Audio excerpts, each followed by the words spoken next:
Hello Hair Tools users! Welcome to Let's Make This Hairstyle, Episode 1, Blender Hair Tools Tutorial Series.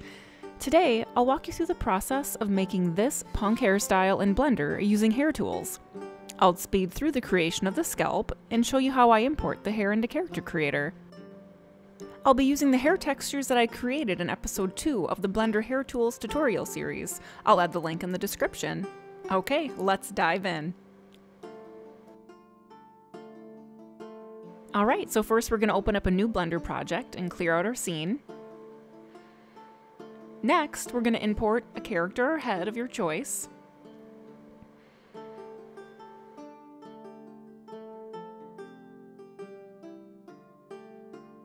So go to the Hair Tool pane, and then you're going to go to the library. And now we're going to append this hairstyle.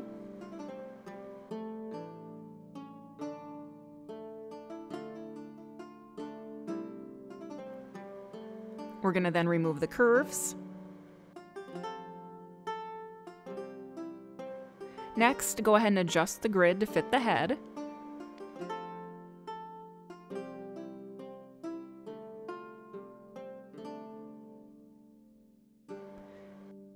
And then we can make any other adjustments depending on the style that you're going for if you want to do something different than this one. Otherwise, you can follow along with me. I'm going to be making a punk hairstyle that's a little bit shorter on one side and longer on the other. We'll edit the scalp after we finish the hairstyle.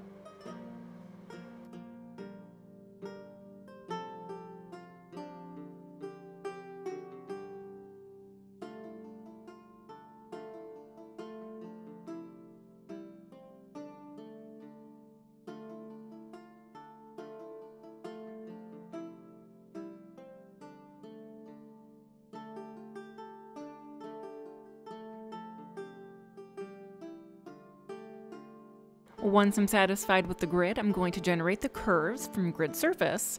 I'm going to go to the Hair Tool pane, and under Hair Operators, I'm going to click on Curves from Grid Surface and make any adjustments to the settings.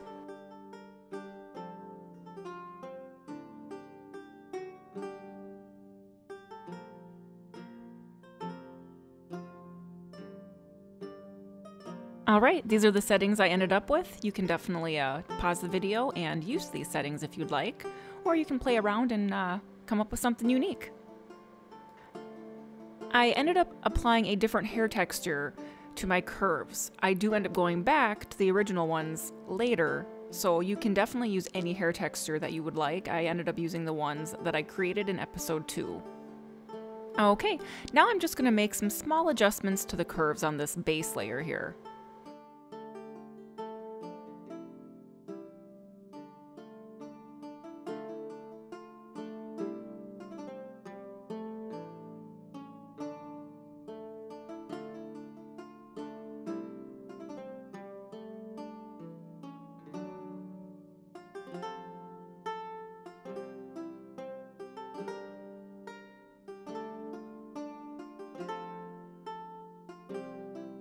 When you're ready to make your next layer, you can duplicate this layer.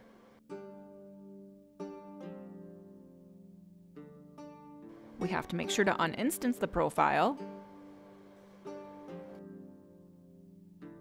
And a new technique I learned that helps create randomness is to regenerate the curves from Grid Surface. And now we're actually going to change the seed of the hair noise on both the noise amplitude and per strand noise.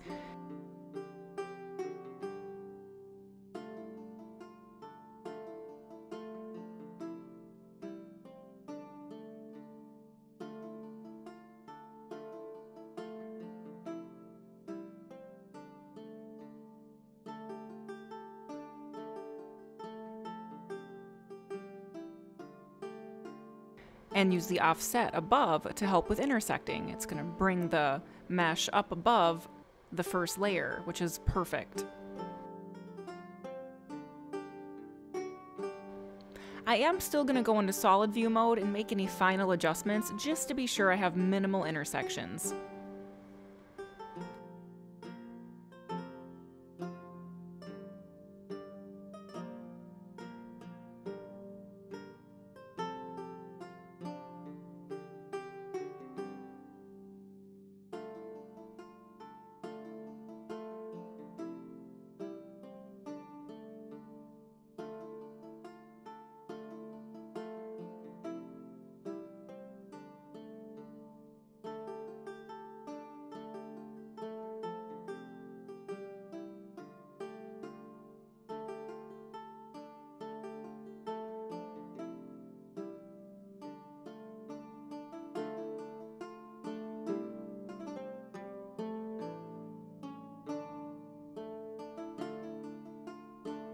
Okay, now it's time to assign our UVs. Before I do that, I want to show you my hair textures. I'm using more than before. I'm trying to get a more natural result with less repeat textures. Layer 0 will use this texture. Since it's the bottom layer, it won't be seen as much. Layer 1 will have these 5 textures randomized, plus the mirrored version. Layer 2, the flyaway layer, will use all these 6 textures randomized with the mirrored as well. Alright, let's get these assigned. In object mode, with your curve selected, you're going to press Ctrl-Shift-H on your keyboard, and you're going to go to Set UV Region, and you're going to pick your textures.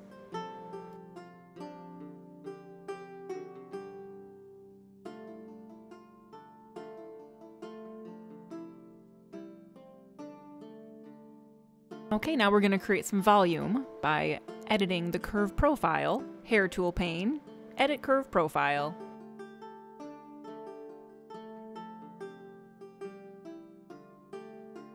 And I'm going to duplicate this. I'm not making 3 this time, I'm just going to go ahead and do 2. And this actually works pretty well.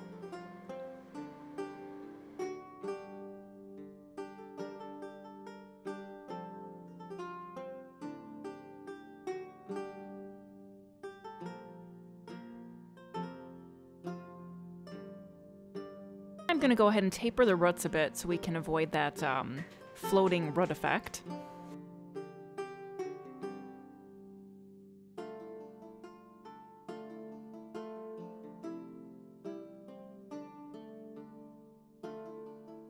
Now I'm just going to move around some of these curves a little bit just to get some fine-tune adjustments.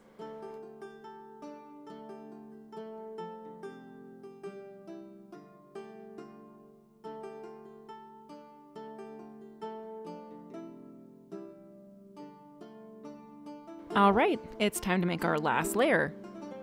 And we're going to, of course, duplicate our current layer and uninstance the profile. Go into Adjust Curve Profile and set the offset above so that the layer moves above the last one. Keep in mind, when going into Adjust Curve Profile, it does remove the current profile, so it moved it down. So you will need to add extra offset to get it to show above the last layer.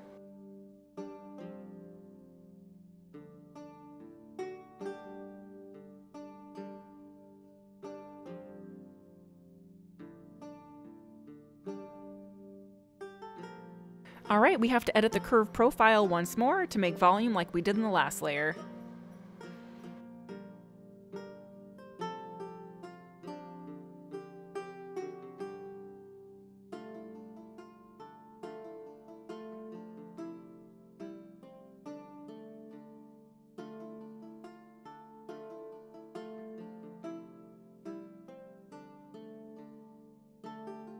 Alright, now we're going to assign our last 6 set of textures.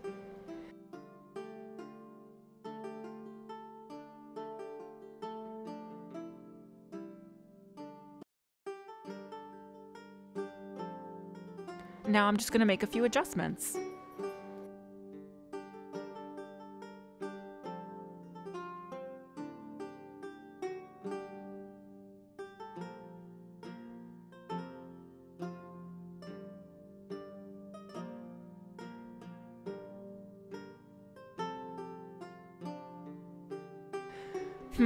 You know, I'm really not happy with the textures on this hair, so I think I'm going to change them back to the original. Okay, I'm going to change up my textures. I'm actually going to skip right to assigning the new UV boxes. So I got the UVs assigned, and now I'm just going to hit enter. Alright, so now I'm just going to assign the correct UVs to the curves. I created this purple texture in Photoshop with all the different texture maps, the ID map and the depth map, and I combined them all and used a few masks, and I was able to create some awesome hair colors. I decided I want to add some taper to the second and third hair layers. I'm going to add a taper effect to the ends, to the tips of the hair, and I think it gives it just a different look. To do this, you just select the tips of the hair, and then you press Alt-S on your keyboard and you use your mouse to change the taper effect.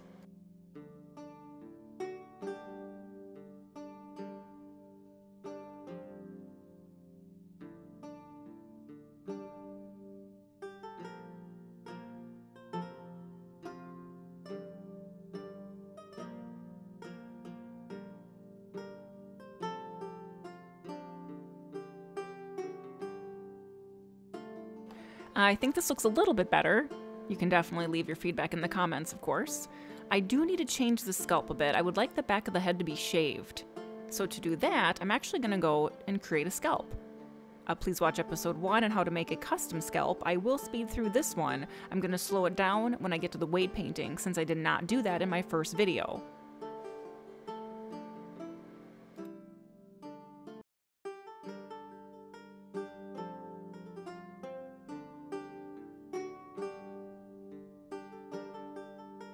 Alright, so in weight paint mode, if you've never used weight painting, I would definitely suggest watching a tutorial.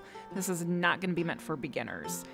So what I do in weight painting, if you're first to making scalps, is I'm going to subtract the strength of the weight on the back of the head so that it's more tapered and it looks like it's been shaved.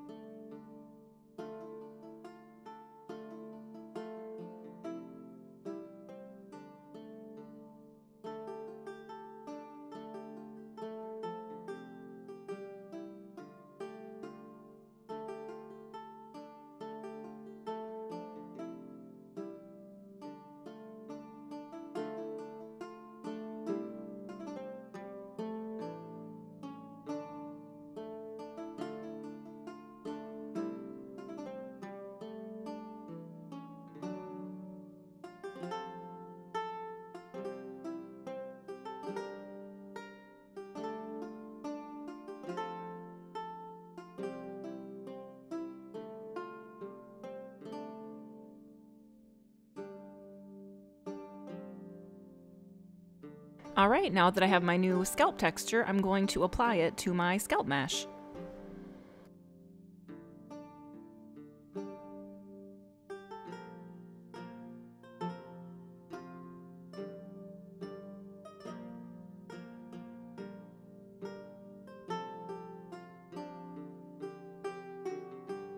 Okay, and that's our new scalp texture. Now I'm going to convert these to a mesh. I'm going to select all 3 of the curves. I'm going to press Ctrl-Shift-H on the keyboard, and I'm going to go to Finalize Hair. Now I'm going to select my hair mesh and my scalp as separate objects, and I'm going to go ahead and export these out as an OBJ.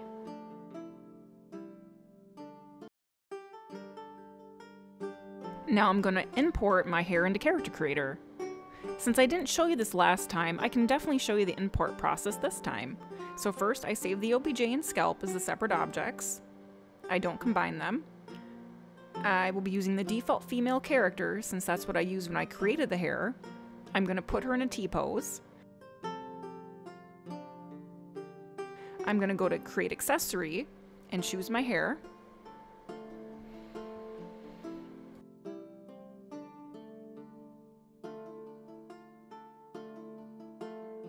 Now I need to change the scale and the position of the hair to bring it up towards the head. Keep in mind that your mesh may be a different size, so these settings may be different for you.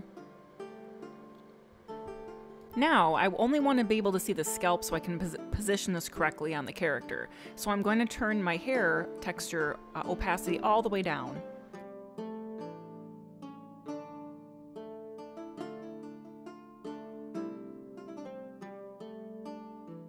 Now I'm going to change the pivot to the middle, and I'm going to move the scalp up so it's right on top of the head. Once that's lined up, I can then turn my opacity back on for my hair texture, and I can start assigning my textures.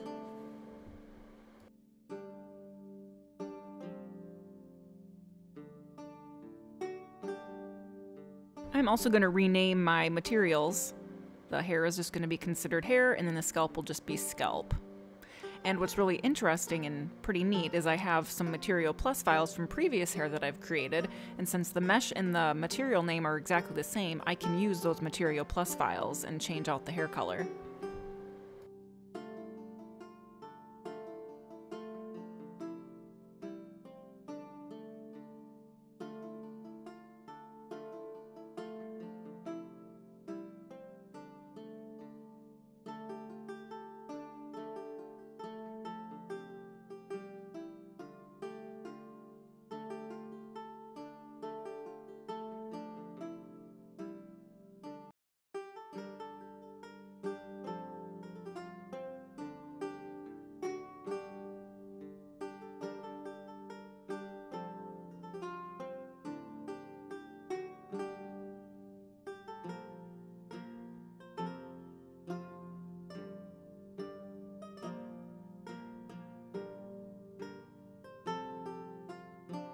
Now we need to transfer the skin weights. You can choose hair. I actually created my own perfect weight for hair that I've been using on all my hair that I create, so I'm going to use that.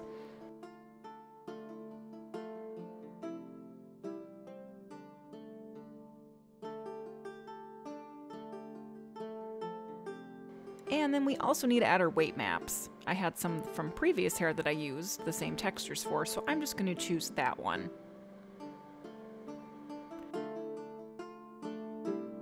And now once you're finished, you can save your hair and apply it to any character of your choice.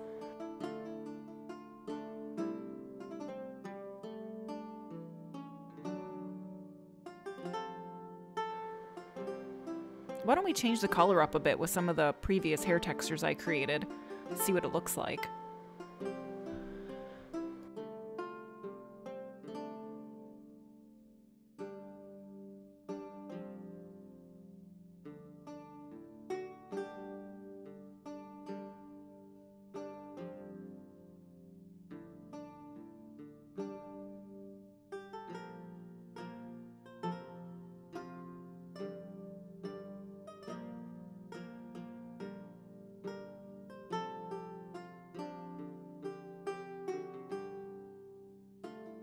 And here's a sample of the dynamics in iClone. I didn't spend a whole lot of time adjusting the weight map, so they could definitely look better.